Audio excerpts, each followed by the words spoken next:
Hello everyone, welcome to my channel. Students, today I have brought for you some questions of common errors often asked in bank PO and clerk examinations. तो आइए topic शुरू करने के पहले इस video को like कर लें, मेरे चैनल को सब्सक्राइब कर लें और साथ साथ बेल आइकन को प्रेस कर लें ताकि आपको लेटेस्ट नोटिफिकेशंस मिलते रहें। कॉमन एरर्स वास्तव में एक समस्या बना दी गई है, जबकि ऐसी कोई बात नहीं है। यदि आप मेरे टिप्स को फॉलो करोगे, एक एक क्वेश्चन के एक एक वर्ड को यदि आप ध्यान से पढ़ोगे, कॉमन एरर्स को फाइंड आउट करना बिल्कुल आसान होगा। आइए देखते हैं। Question number 1, curbing the spread of violence. Segment number A purpose दे रहा है, क्यों, किस लिए। जवाब है authorities brought under curfew more areas in the state where 3 youths were killed। याद रखें स्टूडेंट्स, जब भी पर्पस दिखाना वर्ब से करते हो और वह सब्जेक्ट के लिए स्टैंड करता है, यस ऑथोरिटीज ही ऐसा चाहते हैं, तो हमेशा पर्पस इन्फिनिटिव से दिखाना चाहिए, पार्टिसिपल से नहीं। इसका मतलब आपका एरर सेगमेंट नंबर ए में है, इसे आप मार्क कर लें। कर्बिंग की जगह इन्फिनिटिव होना चाहिए था, टू कर्ब, ऐसा करने के लिए। तो यह करेक्शन हो जाएगा to. The correct sentence will be to curb the spread of violence authorities brought under curfew more areas in the state where 3 youths were killed. बहुत ही आसान होगा यदि मेरे बताए टिप्स को फॉलो करेंगे। Question number 2, the demand for diesel cars which has been on the rise for the last few years. आपका सब्जेक्ट डिमांड और उसके लिए मॉडल वर्ब में ऐसी संभावना व्यक्त की जाती है। में डीप आपका एक एडजेक्टिव है, जबकि मे के साथ एडजेक्टिव बी लेकर आता है। यहां आवश्यकता एडजेक्टिव की नहीं है, वर्ब की है। किस चीज की है? वर्ब की है। तो यहां डीप आपका रॉन्ग है और इसके जगह पर correct verb DIP, get down, नीचे की ओर जाना। May deep as the government, क्यों? As the government is increasing the price, किस चीज का? Of the fuel, bringing it closer to that of petrol. इसका मतलब आपकी गलती, आपका एरर सेगमेंट नंबर सी में जा रहा है। एडजेक्टिव डीप को चेंज करके वर्ब डीप में लाना होगा।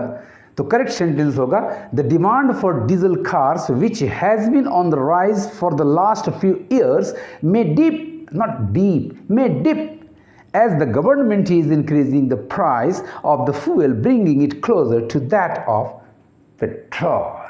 Question number 3, not only was the actress over the moon on winning an award, but was also deeply touched by the support she got from the industry। यहां conjunction आपका है not only but also, जिसके द्वारा या तो 2 words, 2 phrases या 2 clauses को जोड़ते हैं। यदि 2 क्लॉजेज जोड़े जाएं तो नॉट ओनली फर्स्ट क्लॉज के पहले और बट ऑल्सो, जिसे हम स्प्लिट कर सकते हैं, सेकंड क्लॉज के पहले होता है। यदि नॉट ओनली से क्लॉज जोड़ा जाए तो पहला clause, first clause partially inverted होता है, अर्थात वर्ब प्लस सब्जेक्ट के स्ट्रक्चर में आता है, जैसा कि यहां है not only was the actress. इसका मतलब सेकंड पार्ट भी क्लॉज होना चाहिए। Not only was the actress over the moon, बहुत खुश थी, किस बात पर? On winning an award, but was also, यहां देखिए क्लॉज पूरा नहीं हो रहा है क्योंकि क्लॉज के लिए सब्जेक्ट वर्ब की आवश्यकता होती है। तो आपका एरर है सेगमेंट नंबर बी में, और यहां क्लॉज पूरा करने के लिए वॉच के पहले बट के बाद सब्जेक्ट को रिपीट करना होगा। तो एक्ट्रेस के लिए सब्जेक्ट प्रोनाउन शी हुआ। अब आपका सेंटेंस बिल्कुल करेक्ट है students. Not only was the actress over the moon on winning an award, but she was also, or but also she was. Yes, you can split but also. Not only को split नहीं कर सकते, but she was also deeply touched by the support she got from the industry. Question number 4 पे आते हैं. The protesters went rampantly. Rampantly is not the correct adverb. The correct adverb is on the rampage, bekabu, on the rampage. So your error lies in segment number A. The correction required is in the use of the adverb rampantly. It must have been on the rampage, out of control. The sentence is correct. The protesters went on the rampage and set ablaze 3 shops, resulting in injuries to 30 persons, including women and children. इस तरह से आप दिए गए सवाल, दिए गए sentence के एक एक वर्ड को ध्यान से पढ़ो, ग्रामेटिकली फाइंड आउट करो, राइट आंसर को टिक करो और आगे बढ़ जाओ. Let us come to question number 5. Hectic schedule can take a toll on anybody, and the solution to this is a quick holiday to some exotic location. In segment number A, the noun schedule is a singular countable one.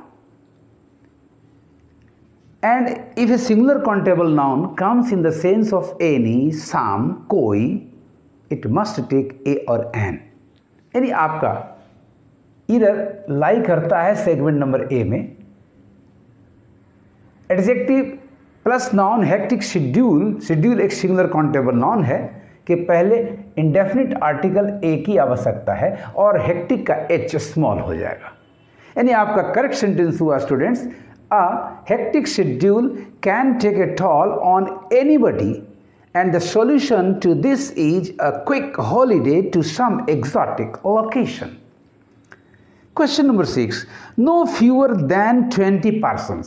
याद रखें, fewer countable noun के साथ आता है, but fewer के ठीक बगल में, ठीक पास में काउंटेबल नाउन होना चाहिए, जबकि आपका काउंटेबल नाउन प्लूरल पर्सन्स उससे डिस्टेंट पर है.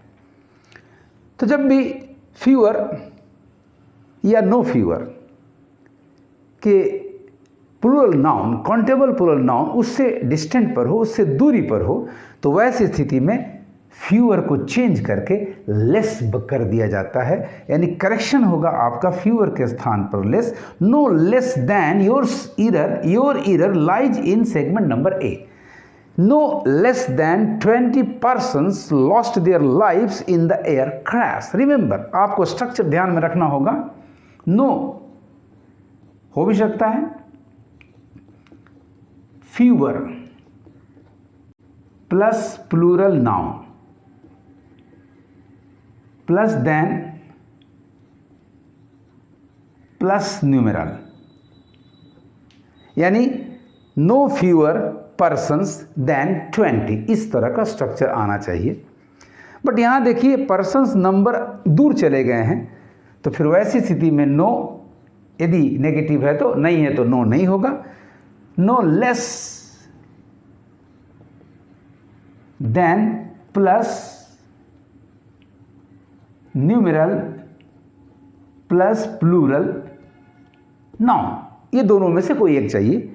सो फ्यूअर के बाद प्लूरल नाउन और तब देन के बाद केवल एक संख्या, या लेस के ठीक बाद यदि देन आता हो तो न्यूमेरल प्लस नाउन देन के बाद चला जाएगा, जबकि यहाँ पर्सन्स और नंबर बाद में है, देन के बाद है, तो फ्यूअर की जगह लेस होना चाहिए. Correct sentence will now be no less than 20 persons lost their lives in the air crash.